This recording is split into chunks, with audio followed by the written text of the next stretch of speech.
Hello everyone. Today I will investigate the website called roadmap.sh using Chrome Developer Tools.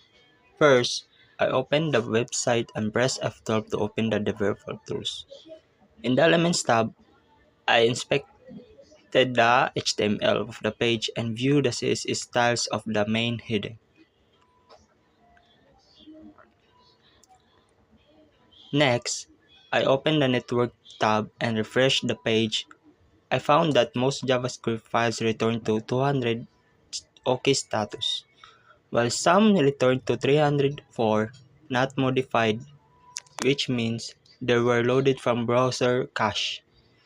Then, I filtered the request to JS to view the JavaScript files used by the website.